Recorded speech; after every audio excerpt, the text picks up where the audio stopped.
Hello guys, this is Street Service TV and welcome back to my channel. But before I start the devotion guys, I would like to shout out the parang personal channel na napunta rito at nag-join sa devotional. Shout out and God bless sa mga members ko, to Heart Consolan, Mami Rose Clark, Vlog, uh, Yang TV, Pimber Topo, Connie Vlog. Shoutout na rin sa mga estudyante at mga friends na pumupunta rito.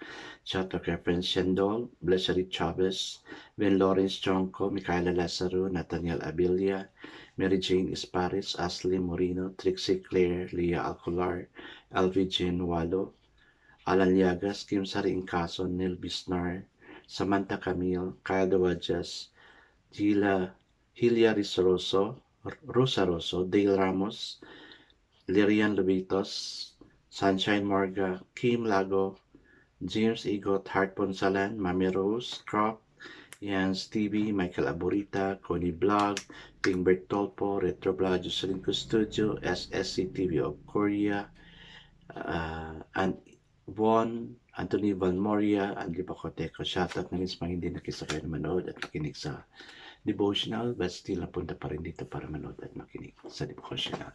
God bless us all, guys.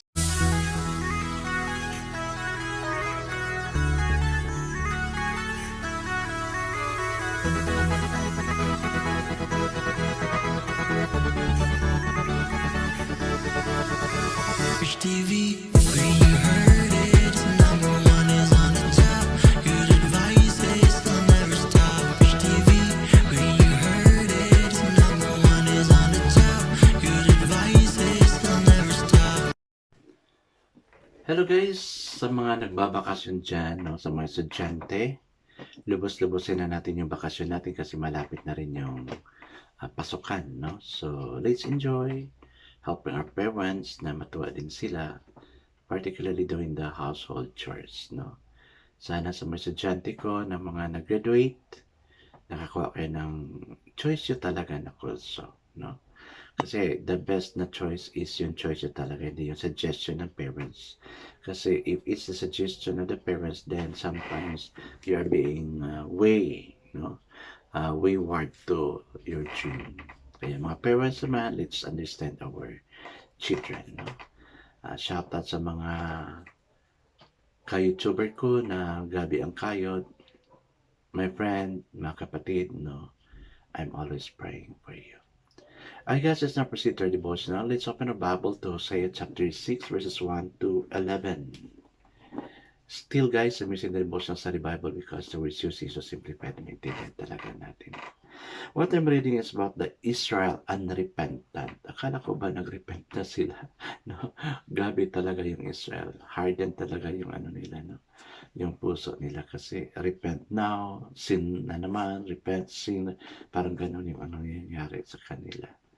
Okay, the word of the Lord in Hosea chapter 6 verse 1 to 11 says, "Come, let us return to the Lord. He has torn us to pieces, but he will heal us. He has injured us, but he will bind up our wounds. After 2 days he will revive us. On the third day he will restore us, that we may live in his presence. Let us acknowledge the Lord. Let us press on to acknowledge him. As early as the sun rises, he will appear. He will come to us like the winter rains, like the spring rains that waters the earth. What can I do with you, Ephraim? What can I do with you, Judah? Your love is like the morning mist, like the early dew that disappear. Therefore I cut you in pieces with my prophet. I killed you with the sword of my mouth.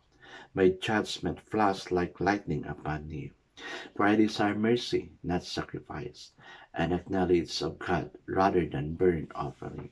Like Adam, they have broken the covenant. They were unfaithful to me. Gilead is a city of wicked men, stained with footprints and blood. As marauders lie in ambush. First time ko naka-encounter ng word na yun. As marauder lie in ambush for a man, so do bands of priests. They murder on the road of Shechem, committing shameful crimes. I have seen a horrible thing in the house of Israel. There Ephraim is given to prostitution, and Israel is defiled. Also for you, Judah, a harvest is appointed. Amen and amen. I guess let's not pray. Father God, we really like that of Israel, oh God. We repent, sin again, repent and sin again. Good for them that they have the prophet that spoke directly and to you, and could give clear instruction to your people. But at this time of our time, O Lord God, you do not have the prophet anymore. But your Bible is here. Teach us to be reminded always, O Lord God, even to this devotional. I know, dear God, that you're using this devotional in order to speak to us kung ano yung word mo na matutunan namin, na ma-apply namin sa buhay namin, O God. Help us to be true in our repenting, O Lord God. Hindi kami yung patapaw lang na mag-repent sa iyo. Bless each one nandito ngayon, O God. Bless us, O God. In Jesus' name we pray. Amen and amen. The focus verse we have for this evening, guys, is found in Hosea chapter 6, 1a, 2a, and 3a. When we say A, yung first sentence lang ang na-consider. And the word is, come, let us return to the Lord. He has torn us to pieces, but He will heal us. After 2 days, He will revive us. Let us acknowledge the Lord. Amen. So the title of our devotion for this evening, guys, is Pragmatic Repentance. My people are destroyed for lack of knowledge in Hosea 4:6. Oh nga naman. We will really be destroyed because of the lack of knowledge. This was Israel's problem. Now we see this urgent appeal from the people to remedy the situation. Let us return to the Lord. They assumed that this action would lead to quick result. God would bind up their wounds in 2 days. There would be revival as surely as seasonal. Rain fell, reviving the earth. God's favor would return and restore them. But the praise suggests a shallow proposal of repentance. It is presumption, not true repentance.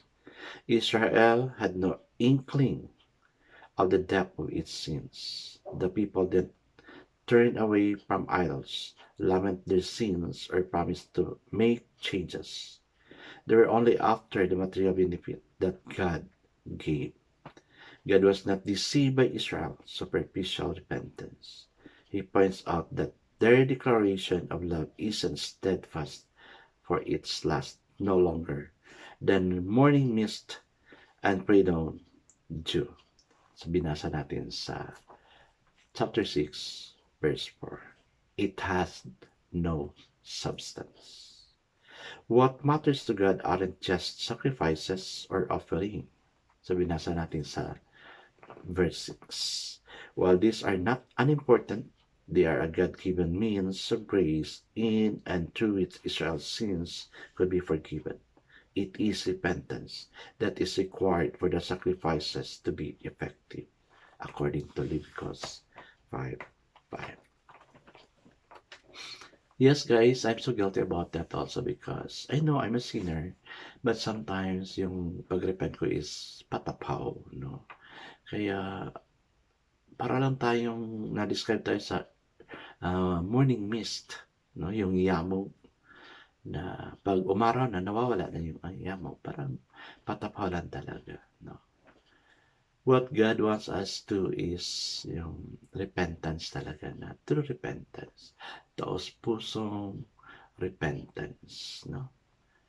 Forgiveness, asking God of forgiveness.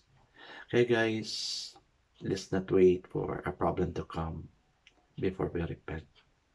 The encouragement of God is we need to repent every day because we know we sin every day. Let's not wait for problem. Nakatakot dyan is baka lalala pa yung problem at di na makaya. Although God would really accept our repentance, but ando na yung problem.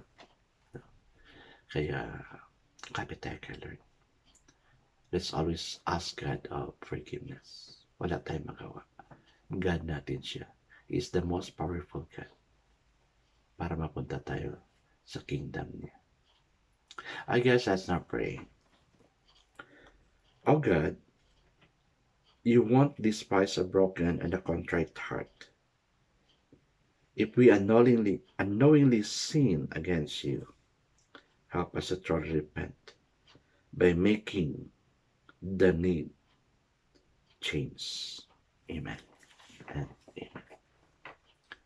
Yes, guys, let's ask God to teach us to have a true repentance and not the patapaw na repentance. God bless us always because I know it's all blessed 10 times better. This again, it's Rich TV. Kita-kita tayo muli sa muli. Paalam.